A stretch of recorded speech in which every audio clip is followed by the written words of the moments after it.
Hello everybody and welcome back. You want to be the blockhead or should I am? Yeah, I'll be the blockhead. Alright. We having a bad night, sweetheart? It was fine until you came along. He completely disregards my reluctance and starts waving his hands erratically like a second-hand mime. That's a shame, but hey, you seem like a girl who likes to have fun. I know these things. I have something here just for you. Want to check it out? Why, you a drug pusher? Throughout his bizarre peacock dance, his colorful wristband pops up from behind his sleeve. Shit, man, how clueless can you be? Is this a hidden camera show? Or maybe just some newbie being hazed by the rest of your undercover unit? Fake curiosity. He really thinks I'll take the bait. Unbelievable. Okay, smartass, you're on. Well, what do you say? Keep talking. Oh, you follow me to my stash. I got dope. Wow. Just wow. Let me stop you right there, Tony Montana. Less than 10 seconds ago, you rushed straight to the finish line? Also, dope? You poor soul. You're out of your depth. Who put you up to this? I seem to have struck a nerve, and he doesn't know how to handle it. Come on, big guy, just give me a reason. Well, fuck you too, bitch. Now, that's just rude, and begs for a reaction. Scare the haunted house visit. I think I'll drop the act. That one is funnier, but I want to see what he's actually up to. What do you think? Up to you. I'm Alright. fine with any of these. He freezes in place as I gaze into his eyes. Flash your badge and state your name to every person in that crowd. Oh, okay, so he actually was a cop. He slowly turns on his heel and waddles away like an intoxicated I got criminal, dope. yelling Yeah. and waving his badge around for everyone to see. I'm Officer Brad Hines. I'm Officer Brad Hines. Brad Hines. I'm Brad Hines. Officer. His colleagues, two casually dressed guys sharing similar light blue wristbands, quickly show up to collect him, but he still keeps screaming his name at the befuddled group. Seeing the old crone rolling in the aisles, laughing her heart out at the pig suddenly makes the whole Coney Island trip worthwhile. She applauds me from afar. No one but me seems to notice. Maybe there is something more to this place after all. I casually wave back at the old ladies and take my leave. Fuck yeah, old lady! I guess that's enough human interaction for one night. I'm Brad Hines! Officer Brad Hines! I love it. Once more to Big Beef Even as they're Burger. dragging him away. I'm Brad Hines! Into the last fast food joint I'll ever know. I'll have the usual.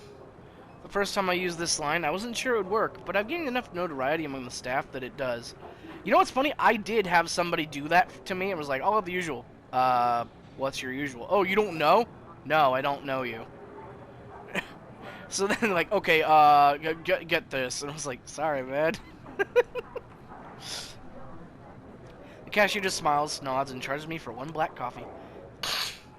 I can imagine them instructing the newbies. See that emo weirdo? Here's how it is. She always orders a single cup of coffee, nothing else, and she doesn't even drink it. Probably wouldn't take a single sip if I even was still alive. This stuff is just trash. But at least being a buying customer gives me an excuse to sit here for as long as I want to. I wish I could use one of those self-order kiosks to minimize human contact. But touchscreens don't exactly like me. Not too long ago, I managed to blue screen 10 of them in a row. Jesus! Goddamn. Well, the good news is it doesn't look like I'll have anything to do tonight. The bad news is it's because every kindred who matters is having fun at the art hole right now. It's not like I wanted to go, I just wanted them to invite me so I could tell them to fuck off. I scan the entrance to the restaurant through my peripheral vision. Am I naively hoping someone will come and save me from misery? I guess I am. Please, please, please let somebody come and get me out of here.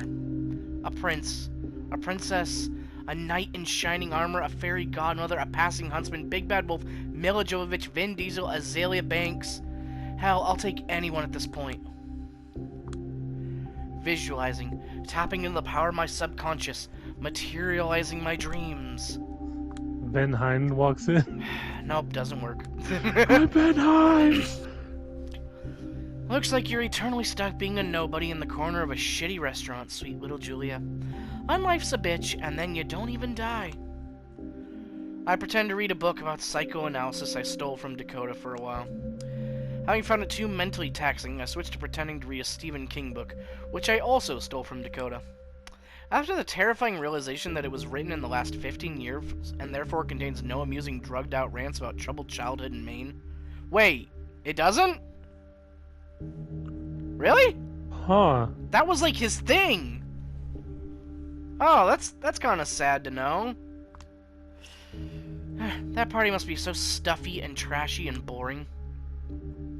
At this point, I'm no longer looking for salvation. I'm asking for amusement. But it doesn't come. All I get is boring bozos in normcore clothes. They walk in, take care of their business without doing anything to amuse me, and walk out. A few minutes after I lose all hope, a tall, elegant man marches in with a spring in his step. He looks around, impatient, irritated.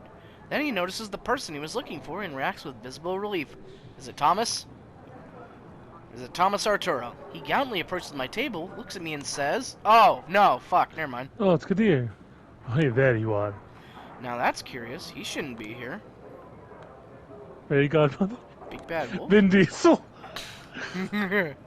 I like this because this is also a reference to Fables, with Big B Wolf being the sheriff. Oh, yeah. Careful, everyone. Big bad wolf is here. He will huff and he will puff, and he will blow our houses in. Why are you stalking me, wolf? I'll have you know I'm not falling for the grandma disguise ever again.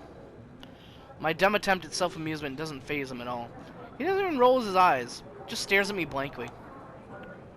Grab your stuff and get in my car, now. His tone leaves no room for doubt. Something bad has happened. I want to ask what, but whenever he's in this, I will simply ignore all dumb shit you say mode. I know better than to ask questions.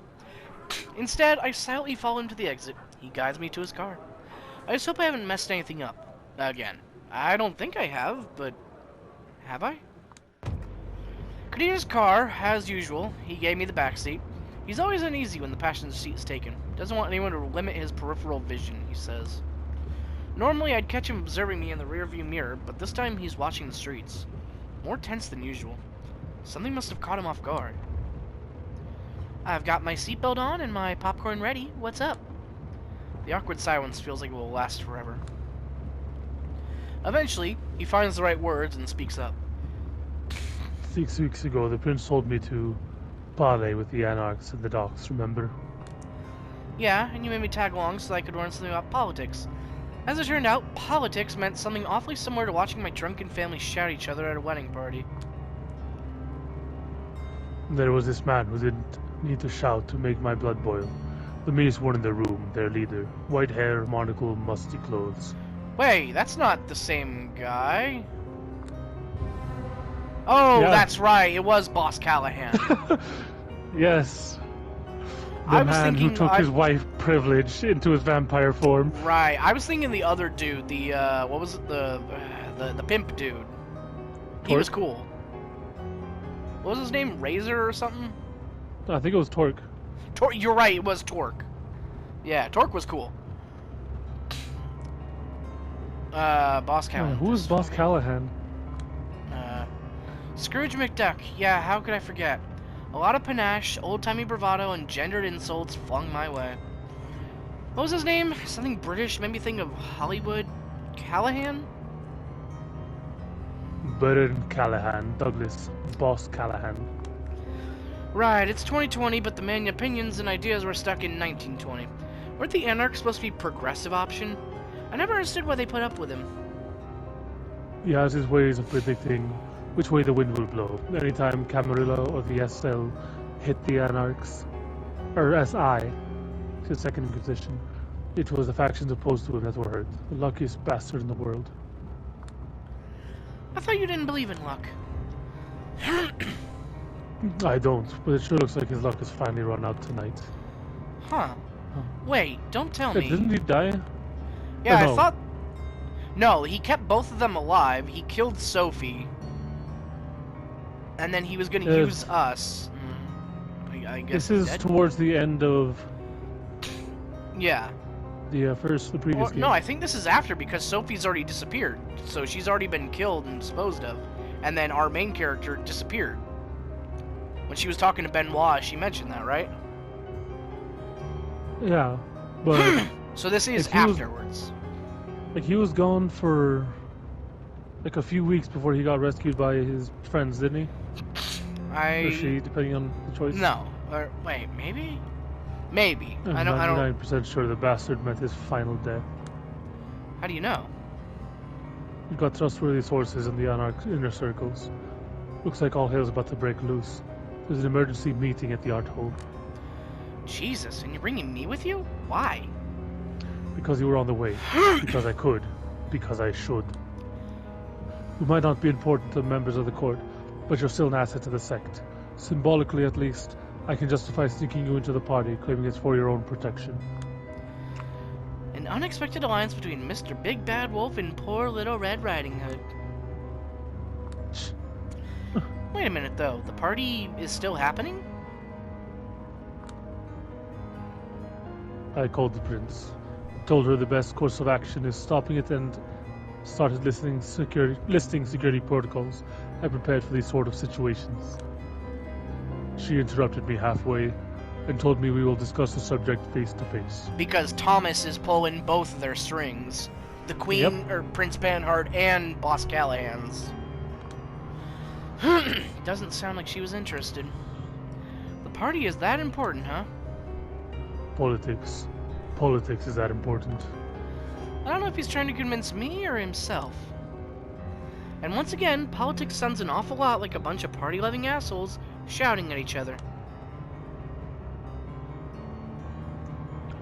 Don't worry, this isn't the kind of, how should I call it, governing issue the likes of you and I tend to deal with. And how would you describe the governing issues we tend to deal with? Shoveling ourselves out of shit.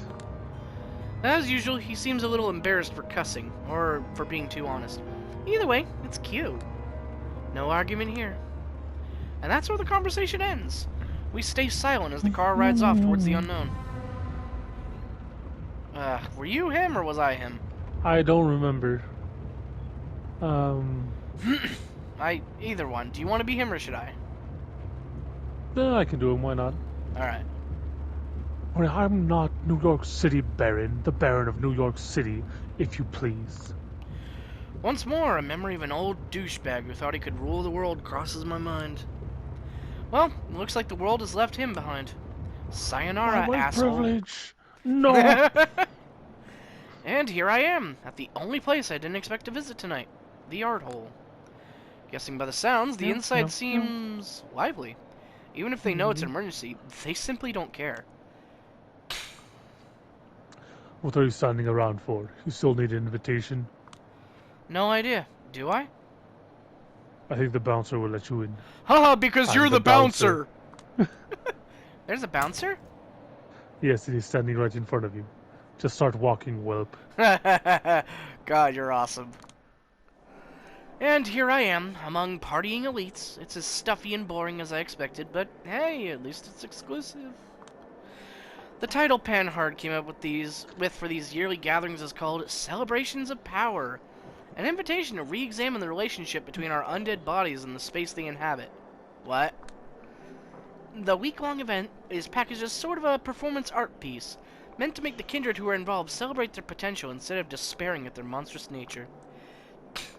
We need to counter-program the omnipresent images of tragic vampirism with images that remind us that we have inherited the earth and are now free to make it in our image, is the way Prince puts it. To this end, she organizes a series of exhibits, concerts, fireworks, parties, business meetings, etc., etc. Of course, the parties and business meetings are the most important. My prince. Kadir, finally! A saint with angelic wings, a holy patron of New York City. I take a good look around. Half the figures here are dressed like they're attending a masked ball. The other half are religious figures, neither demonic or saintly. I have to admit, I don't fully understand the theme here. I know Panhard based it on a psycho-magic, a sort of shamanistic psychotherapy using the power of art. Simply put, it's a holy mass and unholy mass in equal measures. A set of rituals meant to make the participants wholeheartedly accept they're both the worst and the best this earth has to offer. Huh. Put on this mask at the very least. You're standing out. Whoa! Huh. That fits That's... way too well. It does. I heard the Not aesthetic surprised. basis for the... Sorry, go ahead. I'm not surprised that's why the prince chose it. Yeah. I heard the aesthetic basis for these parties is the black mass in the film Eyes Wide Shut. Something this decision means Panhard is tone deaf, but it's quite the contrary. She knows the Anarchs are constantly looking for ways to undermine her through art and rhetoric that point out glaring contradictions in her theoretically benevolent rule. But instead of denying and suppressing aesthetics designed to criticize the elites, she embraces them. Instead of risking a Streisand effect, she effectively defangs the opposition. The resistance becomes a part of the system, and both the Camarilla and the Anarchs get the same message. Don't think of it as a pathology, think of it as the new normal. I'll collect the key advisors. Oh no, he's hot! They've already been told to come here. I don't think there's a need for us to hold the meeting in a particularly secluded place.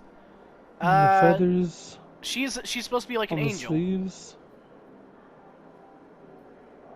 Honestly, Yeah. it makes me think like Greek goddess. Or like a I don't know, Like a Hera, like a harpy kinda. queen or something. Yeah. We'll just do it over there. Are you certain? Absolutely. Wait, is that Miss Sawinski I see behind you? I'm afraid so. Just like Kadir talk. I nudged Kadir to take over. I collected her on my way here because of her role as a somber representative. Just say political hostage.